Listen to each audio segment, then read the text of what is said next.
நொண்டி பூதம். ரொம்ப வருஷத்துக்கு முன்னாடி நடந்த கதை. ஒரு ஊர்ல ஒரு பாழடைஞ்ச வீட்ல ஒரு நொண்டி பூதம் வாழ்ந்து வந்துட்டு இருந்தது. அது பார்க்கிறதுக்கு ரொம்ப பயங்கரமா இருக்கும். அது ஊர் மக்கள் எல்லாருக்குமே பிரச்சனையை கொடுத்துட்டு இருந்தது. அது எல்லார்கிட்டயும் என்ன சொல்லுச்சுன்னா, சூரியன் மறைஞ்சதுக்கு அப்புறம் ஊருக்குள்ள யாராவது என் கண்ணுல பட்டீங்கன்னா அவங்களையும் என்ன மாதிரி நொண்டி ஆக்கிடுவேன்னு சொன்னான். அதனாலதான் ராத்திரி வேளையில அங்க யாருமே வரமாட்டாங்க. ஒரு நாள் அந்த ஊருக்கு ஒருத்தர் வந்தாரு. அவருக்கு அந்த நொண்டி பூதத்தை பத்தி எதுவுமே தெரியாது. அந்த நொண்டி பூதம் அவரை புடிச்சிட்டு என்ன சொல்லுச்சுன்னா, இன்னைக்கு நான் உன்னை விட மாட்டேன். ரொம்ப நாள் கழிச்சு ஒரு மனுஷன் என் எல்லைக்குள்ள வந்திருக்கான். அவரு அந்த பேய பார்த்ததுமே ரொம்பவே பயந்து போயிட்டாரு. அப்ப என்ன சொன்னாருன்னா, நீ யாரு? என்னுடைய வழிய நீ ஏன் தடுத்து நிறுத்துற? என்ன உனக்கு தெரியாதா? நான் இந்த ஊரோட பேய். யாரெல்லாம் ராத்திரி நேரத்துல இங்க வர்றாங்களோ அவங்க எல்லாரையும் நான் நொண்டியாக்கிடுவேன். எனக்கு அத பத்தி எதுவும் தெரியாது. தயவு செஞ்சு என்னை விட்டுடு. என்ன மன்னிச்சிடு. ராத்திரியில மட்டும் இல்ல, இனி பகல்லையும் இந்த பக்கம் வர மாட்டேன். இல்ல, இந்த ஊர்ல நான் மட்டும் நொண்டியா இருக்க போறதில்ல. இப்ப நான் உன்னையும் என்ன மாதிரியே மாத்த போறேன். அந்த ஆளு அந்த பூதத்துக்கிட்ட எவ்வளவோ மன்னிப்பு கேட்டாரு.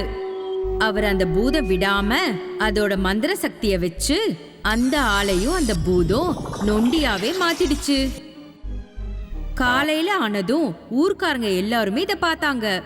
எல்லாருமே ஆச்சரியப்பட்டாங்க. அப்புறம் எல்லாரும் ஒண்ணு சேர்ந்து அந்த நொண்டி பூதம் இருக்கிற பழைய பங்களாவுக்கு வந்தாங்க. வந்ததும் அந்த பூதத்தை எல்லாரும் கூப்பிட ஆரம்பிச்சாங்க. நொண்டி பூதமே, நொண்டி பூதமே. காலங்காத்தால வெளியில வந்து யார் என்ன கூப்பிட்டுக்கிட்டே இருக்கிறது? இது நான் தூங்கிக்கிட்டு இருக்கிற நேரம். ஆனா நான் உங்ககிட்ட கண்டிப்பா பேசியாகணும். என்ன விஷயம்னு சொல்லுங்க. நீ எங்க ஊர்ல தான் வாழ்ந்துகிட்டு இருக்க, அதனால எங்களுக்கு எந்த பிரச்சனையும் இல்ல. ஆனா இந்த ஊர் மக்களை நீ ஏன் உன்ன மாதிரி நொண்டி ஆக்கிக்கிட்டு இருக்க? நீ ஏன் இந்த ஊர் அப்பாவிகளை இப்படி துன்புறுத்திக்கிட்டு இருக்க? நான் அடிக்கடி இந்த மாதிரியும் பண்ணியும் கூட நீங்க ராத்திரி நேரத்துல சுத்துறத விட மாட்டேங்கிறீங்க. ஊர்க்காரங்க யாரும் ராத்திரி நேரத்துல சுத்துறது இல்ல. நேத்து ராத்திரி நீ நொண்டியாக்கன அவரு இந்த ஊருக்கு புதுசா வந்தவரு.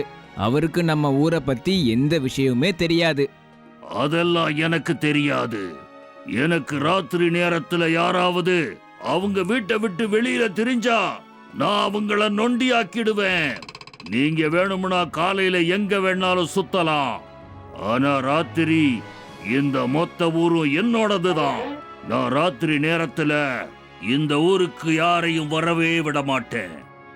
இப்படி சொல்லிட்டு அந்த பூதம் தூங்கறதுக்கு போயிடுச்சு. அந்த ஊர்க்காரங்க எல்லாருமே வருத்தப்பட்டுக்கிட்டு அவங்க வீட்டுக்கு திரும்ப போயிட்டாங்க. கொஞ்ச நாளைக்கு இப்படியே தான் நடந்துச்சு. அந்த பூதம் ராத்திரி வேளையில யாரெல்லாம் பாக்குதோ அவங்க எல்லாரையுமே அந்த பூதம் நொண்டி ஆக்கிடும். ஒரு நாள் இந்த எல்லா விஷயமும் பக்கத்து ஊர்ல வாழ்ந்துகிட்டு இருக்கிற ஒரு முனிவருக்கு தெரிய வந்துச்சு. அப்ப உடனே அவர் அந்த ஊருக்கு வந்தாரு. அவர் வந்த விஷயம் தெரிஞ்சுக்கிட்டு ஊர் மக்கள் எல்லாருமே பார்க்க வந்தாங்க. முனிவரே, எங்க ஊர்ல ரொம்ப பிரச்சனையா இருக்கு. நீங்க கோச்சுக்காம ஒரே ஒரு தடவை எங்க ஊருக்கு வந்துட்டு போக முடியுமா? ஆமா முனிவர் அவர்களே, எங்க ஊர்ல ஒரு பயங்கரமான நொண்டி பூதம் இருக்கு. அது எங்க கிராமத்தை நரகமா மாத்திக்கிட்டு இருக்கு. அதனாலயே எங்க கிராமத்துக்கு வர்றதுக்கு யாரும் தயாரா இல்ல. நீங்க தான் எங்களுக்கு ஒரு வழியை காட்டணும். நான் உங்க ஊரை பத்தி கேள்விப்பட்டிருக்கேன், அதனால தான் நான் இங்க வந்திருக்கேன். நான் இந்த பூதத்தோட இப்போ கொஞ்ச நேரம் பேசியே ஆகணும். எனக்கு அந்த பூதங்களோட சக்தியை பத்தி தெரியும். அது ரொம்ப ஆபத்தானது. இதுக்கப்புறம் முனிவரும் ஊர் மக்கள் எல்லாருமே ராத்திரி ஆகிறதுக்காக காத்துக்கிட்டு இருந்தாங்க. அதே மாதிரி ராத்திரி ஆனதும் அந்த நொண்டி பூதம் அதோட இடத்துல இருந்து கிளம்பி ஊருக்குள்ள வந்து எல்லார்கிட்டயும் என்ன சொல்லுச்சுன்னா, இன்னைக்கு ராத்திரி நீங்க எல்லாரும் என்ன மாதிரி நொண்டியாகணும்னு நினைக்கிறீங்களா? அதனாலதான் வெளியில வந்திருக்கீங்க. நாங்க யாரும் உன்ன மாதிரி நொண்டியாக விரும்பல. எங்களுக்கு ஒரே ஒரு விஷயம்தான் வேணும். நீ இந்த ஊரை விட்டு போகணும். நீ என்ன சொன்ன? நான் இந்த ஊரை விட்டு போகணுமா? இந்த ஊர் என்னோடது. நான் இந்த ஊரை விட்டு எங்கேயும் போக மாட்டேன். நீங்க தான் இந்த ஊரை விட்டு போவீங்க. அந்த நொண்டி பூதம் இந்த மாதிரி சொல்லிட்டு அவங்கள தாக்கலான்னு போகும்போது அந்த முனிவர் நடுவுல வந்து அந்த பூதத்தை நிறுத்தினாரு. நிறுத்து. நீ இங்க என்ன பண்ணிக்கிட்டு இருக்க? நீ இந்த ஊர் மக்களை எதுக்காக நொண்டியாக்கிக்கிட்டு இருக்க? இதனால உனக்கு என்ன லாபம் இருக்கு? நீ யாரு இந்த விஷயத்தை பத்தி எல்லாம் என்கிட்ட கேக்குறதுக்கு? இங்க பாரு, நான் கேட்ட கேள்விக்கு ஒழுங்கா பதில் சொல்லு. இல்லனா உன் கூட நான் சண்டை போட வேண்டியதா இருக்கும். அப்படி சண்டை போட்டா உன்னோட சக்திகள் குறைஞ்சிடும். அப்படியா? நீ என்னோட சக்திகளை குறைச்சிடுவியா? இப்பவே சொல்றேன். இப்படி சொல்லிட்டு அந்த நொண்டி பூதம் அந்த முனிவரை தாக்க ஆரம்பிச்சது. அந்த நொண்டி பூதம் தாக்குனதும் முனிவர் அவரால முடிஞ்ச வரைக்கும் மந்திர சக்தியை வச்சு நொண்டி பூதத்தை தாக்குனாரு. அதுக்கப்புறம் அவங்க 2 பேருக்குமே பெரிய யுத்தமே நடந்துச்சு. ஆனா அந்த நொண்டி பூதத்தோட சக்திகள் ரொம்பவே குறைவா இருந்துச்சு. அதனால அந்த பூதம் தோத்து போச்சு. என்ன மன்னிச்சிடுங்க, நான் தோத்துட்டேன். அப்ப சரி, உன்னோட தப்பு என்னன்னு நீ இப்ப தெரிஞ்சுக்கிட்ட இல்ல? அதனால நான் உனக்கு இனிமே தொந்தரவு கொடுக்க மாட்டேன். ஆனா நீ முதல்ல எனக்கு இத சொல்லு. நீயே இந்த ஊர் மக்களுக்கு பிரச்சனை கொடுக்கற. இந்த அப்பாவி மக்கள் வாழ்க்கையை ஏன் கெடுத்துக்கிட்டு இருக்க? ரொம்ப வருஷத்துக்கு முன்னாடி நானும் இந்த ஊர்ல ரொம்ப சந்தோஷமா மக்களோட வாழ்ந்துகிட்டு இருந்தேன். என்னோட ஒரு கால் நொண்டியா இருந்தது. இந்த ஊர் மக்கள் எல்லாரும் என் நொண்டித்தனத்தை பார்த்து இந்த ஊர்ல இருந்து எல்லாரும் துரத்தி விட்டுட்டாங்க.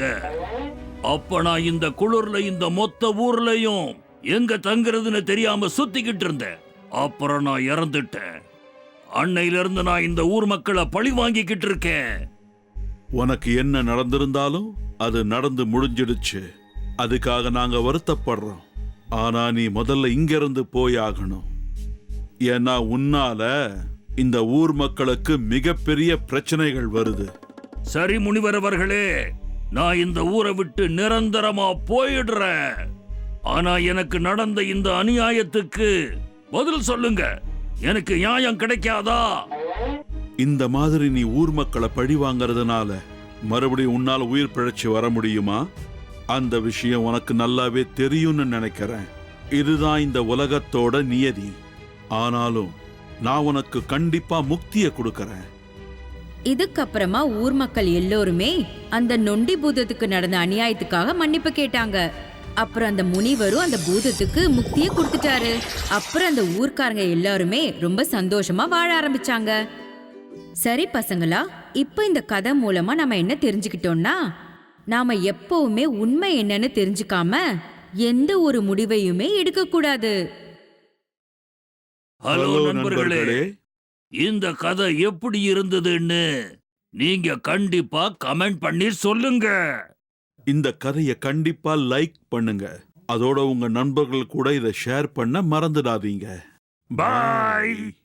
எங்களோட வீடியோஸ் உங்களுக்கு பிடிச்சிருந்தா உடனே லைக் பண்ணுங்க. எங்களோட சேனலை சப்ஸ்கிரைப் பண்ணுங்க.